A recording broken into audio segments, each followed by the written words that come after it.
McGillicuddy and Murder's Pawn Shop, Season 4, Episode 7, The Whiskalit Committee. October 20th, 1921. Continued. Diary, I nearly jumped out of my skin. I think I must have bleated like a sheep, because Noble was by my side in an instant. He grabbed my arm.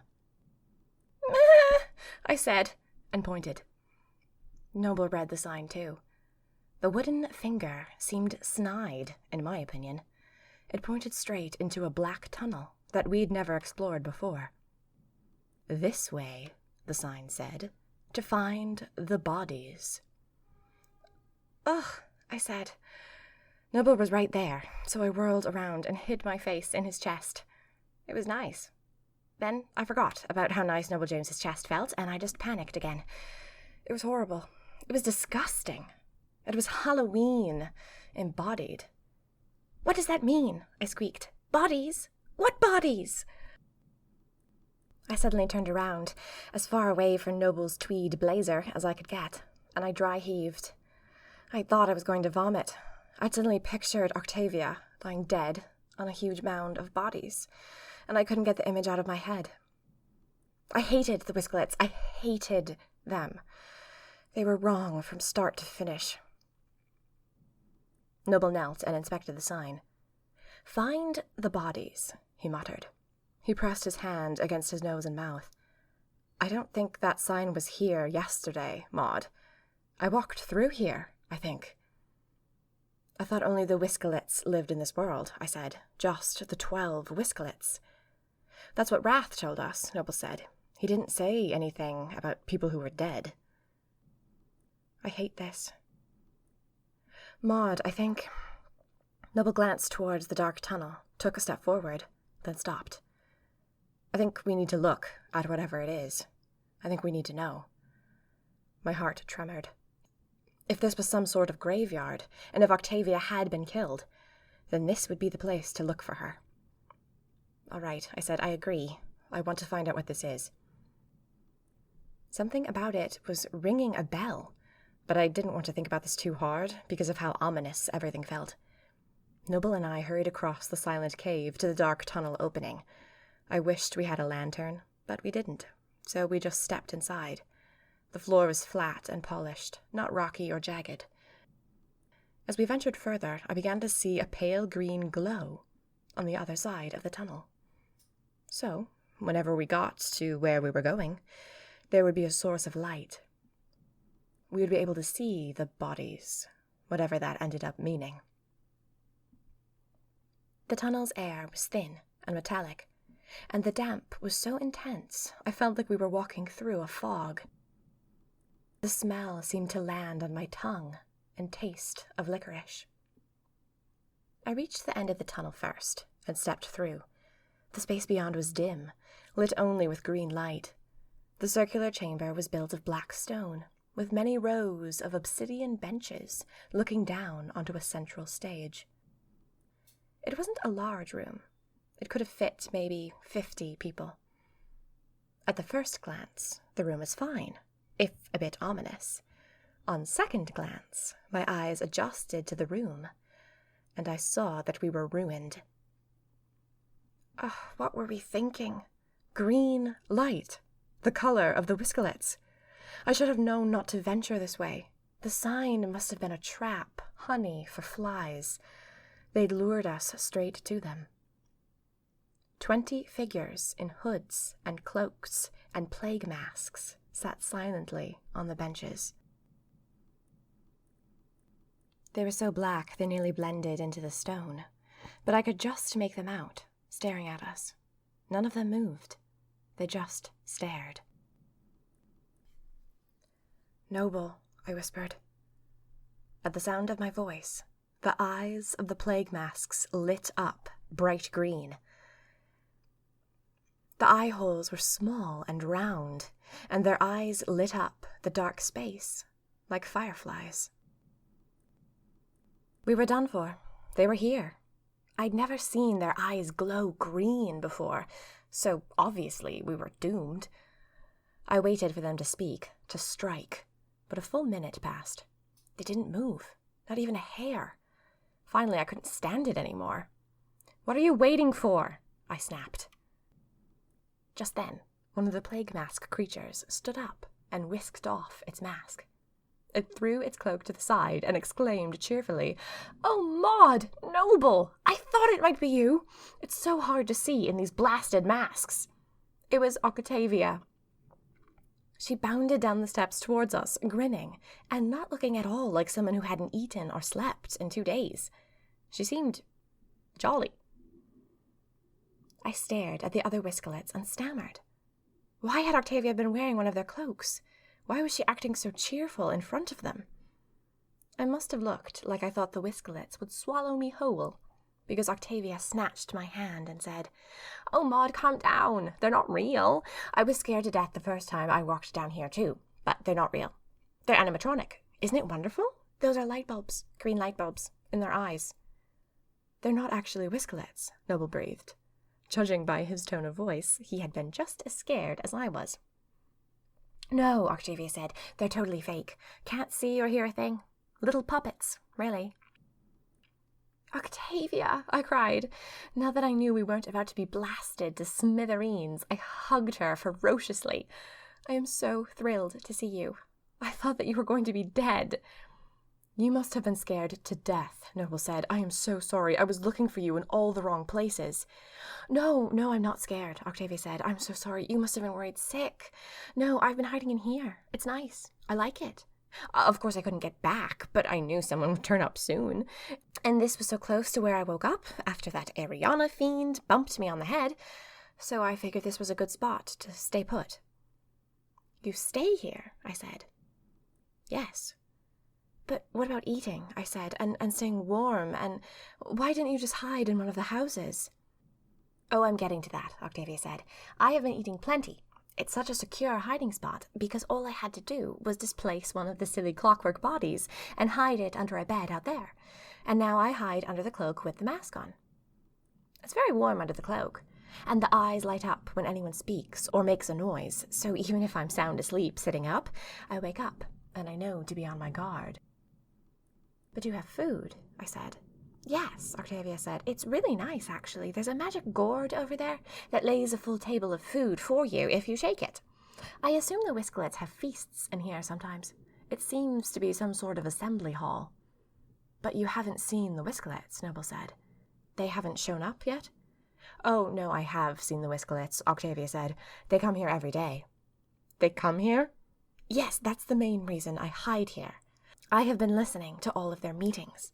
They come through that blue door over there, so Noble, you wouldn't see the lights go out in your district. They stay for about 2 hours and gripe about things, but I think I understand a lot more about them and what they're trying to do." "Octavia," I said, I could kiss you." "Please do," Octavia said. "I'm so sorry you were both frightened. I'm in perfect shape. Are either of you hungry? The gourd is right over there." Can we steal the gourd?" Noble said. Octavia giggled. "Well, I'd hate for them to realize I've been here. They're completely oblivious of me, pretending to be one of their yes-men." "Yes-men." "The cloaked clockwork," Octavia gestured. "Oh, so these must be the bodies," Noble said. He walked up to a hooded figure and poked it. It rattled backwards a few inches. He pressed his hand to his forehead and heaved a sigh of relief. I won't lie, that sign had me scared to death. I was expecting a graveyard. The bodies are just wheels and gears and masks. Props. I said. I wondered who on earth had put that sign there, directing us to Octavia and to these wind-up Whiskalits. "What's the point of these, Octavia?" Noble said. Octavia turned to face the collection of staring masks. "Or so I say," she said, in an obvious impersonation of a Whiskalit. At the sound of the phrase, "or so I say," the animatronic monsters jiggled, bubbled, and twitched, and then rasped in unison, "And so say all of us." "Unbelievable," Noble said. He stared at the masks in fascination. "Artificial approval." "It's ridiculous, isn't it?" Octavia said. She picked up her cloak. I suppose, now that you're here and I can actually leave this place, it's time to replace the clockwork fellow that I supplanted and bid this cloak farewell." She patted the cloak, almost affectionately. "We have no reason to stay," Noble said. "Maud defeated Raster, so I can head home with both of you." "Oh, good!" Octavia cried. She threw her hand over her heart.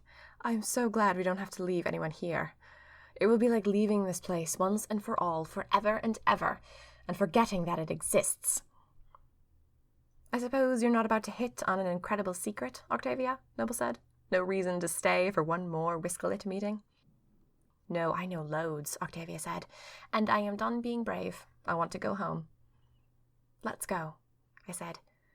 I wished I had Octavia's same sense of closure. She could leave this cave and never think of it again, but I felt oddly bound to these death-to-all-mice creatures, as if I had the power to defeat them somehow. I also wanted to know why signs popped up unbidden, or whether the Whiskalits would be content to leave Wrath alone forever. One thing was certain, however. It was time to go now, get settled in the haunted house, and let our only remaining problem be the night enthusiasts and some ghosts who wanted to get stuck back into their bodies. I wondered, with maudlin curiosity, if these animatronic bodies would do. "Shall we all go get the clockwork fellow from under the bed?" Octavia said. "Well, you will have to come, because we don't know where it is," Noble said.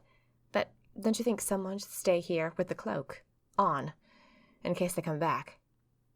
Octavia said. "Yes, they might appear to have a meeting, and they do notice if their approval isn't as robust as it should be.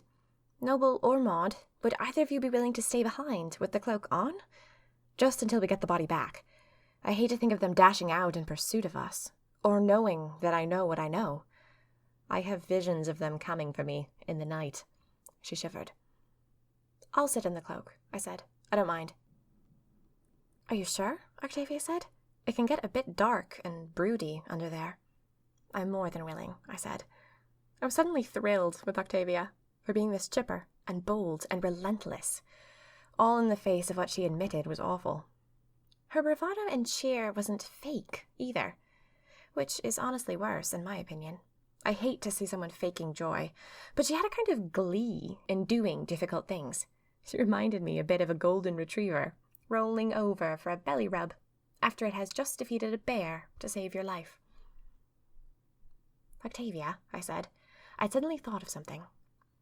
"When I was here last, the Whiskalits found me hiding under a table because they could smell me.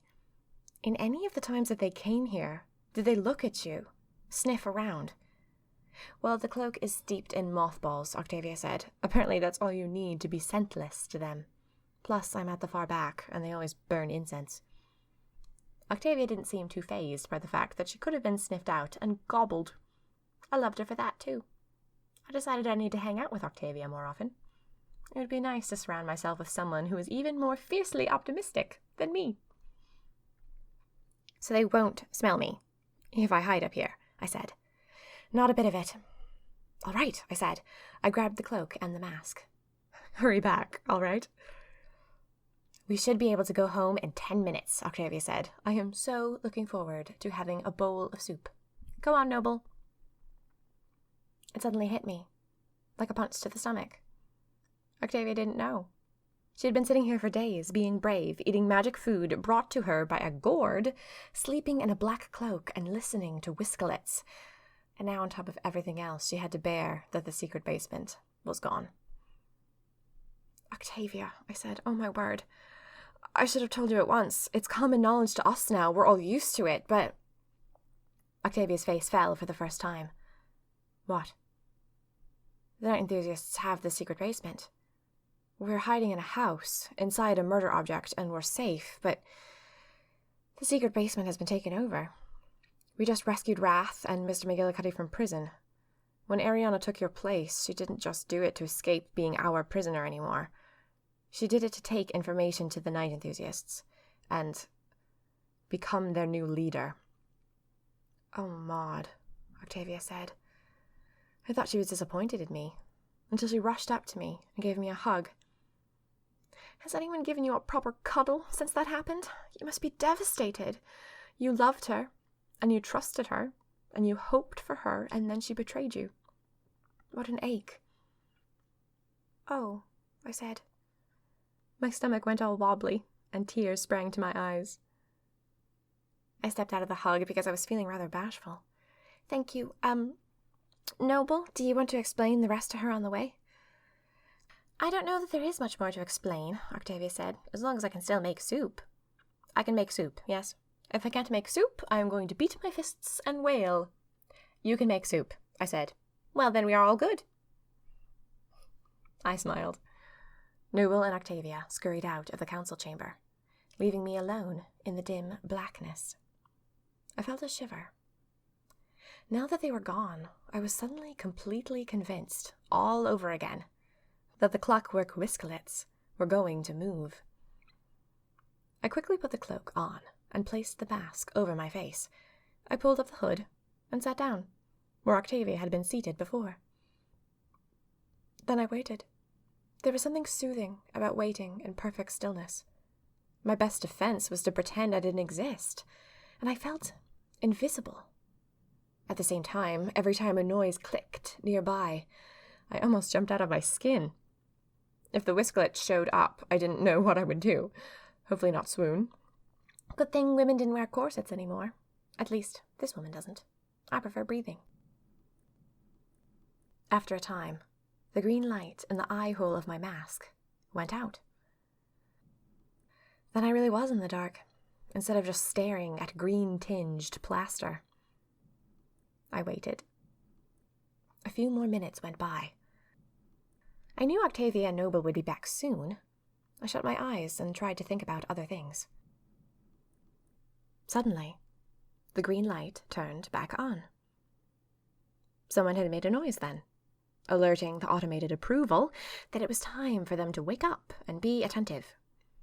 I nearly sprang up and ripped the mask off my face to say hello to Noble and Octavia, but instead, a gut sense held me perfectly still. Good thing, too, because instead of the voices I loved, I heard the rasping voices of the Whiskalits. Oh no.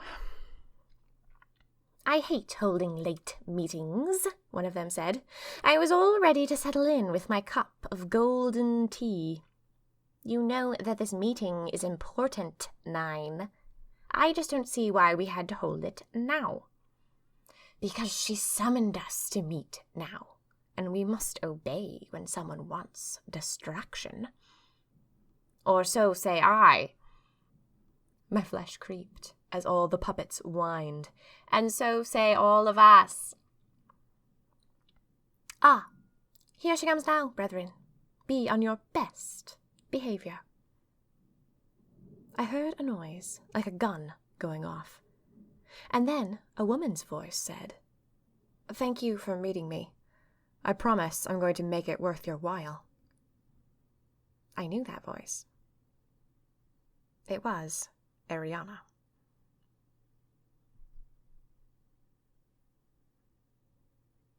We hope you've enjoyed Season 4, Episode 7, The Whiskalit Committee of McGillicuddy and Murder's Pawn Shop.